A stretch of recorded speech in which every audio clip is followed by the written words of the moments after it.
आज खाना नहीं खाया? जी कब आएंगी? बेटे वो जल्द आ जाएंगे। मुझे उनकी बहुत याद आ रही है। मुझे भी, लेकिन मैं हूं ना आपके पास।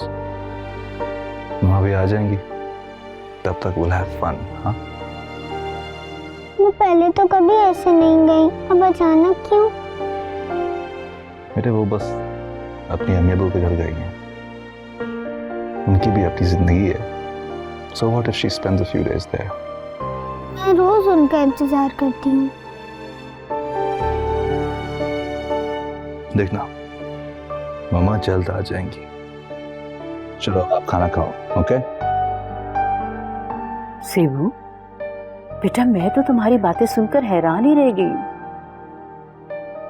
मैं तो खुद हैरान रह गई, कुछ समझ ही नहीं आ रहा। मोहब्बत, एतबार, भरोसा, मुझे इन लफ्जों से नफरत हो गई है। जब आईने में दरार आ जाए तो उसमें नजर आने वाले सब मंजर अजीब लगते। बेटा गलती है शाहनवाज की, मगर अगर वो अपनी गलती सुधार लेता है ना तो उसे एक मौका जरूर देना बेटा। मगर मैं ये समझ नहीं पाई खाला कि ये सब बातें आरेज को कैसे पता चली।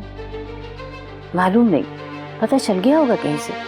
शाहनवाज शहर की मशहूर शख्सियत है।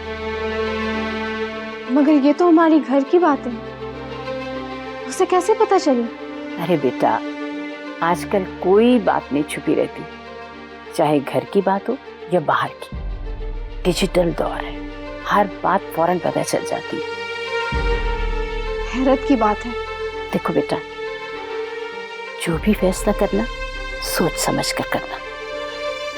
शादीशुदा जिंदगी में सिर्फ मोहब्बत नहीं चाहिए होती, उसके लिए ईसार, कुर्बानी, समझौता सब करना पड़ता है। ये सारी जिंदगी का मामला है। यही बातें मैंने सबा को भी समझाई थी, लेकिन मेरी उसने एक नहीं सुनी। और नतीजा देख लो, अपने घर जाकर बैठ गई है वो। क्या सबा अपने घर चली गई? आरे से क्या कोई झगड़ा हुआ है? बेटा झगड़े तो रोज ही होते थे। आरेज ने उसे नहीं रोका और वो अपने घर चली गई। नौबत यहाँ तक आ गई। जिंदगी में अगर कंप्रोमाइज ना किया जाए ना तो झगड़े इसी तरह बढ़ जाते हैं। आरेज ने कब किसी की परवाह की? बेटा सबा तुमसे कभी मुखलिस नहीं थी। तुम्हें पता है उसे हमारे घर में खुशी क्यों नहीं मिली? क्योंकि वो तुम्हारी खुशियों की दुश्मन थी। वो हमेशा तुमसे मुकाबला ही करती रही और नतीजा देख लो, उसके हाथ में कुछ नहीं आया। वो भी खाली हाथ ही घर से चली गई। कसूर सिर्फ सबा का ही तो नहीं, आरेज का भी होगा। हाँ, आरेज की भी गलती है और मैं उसे हर वक्त समझाती रहती हूँ। बेटा जवान औलाद को आप सिर्फ समझा सकते हैं, जोर जबरदस्ती नहीं कर सकते। लेकिन मुझे यकीन है तुम मेरी बात जरूर समझोगी।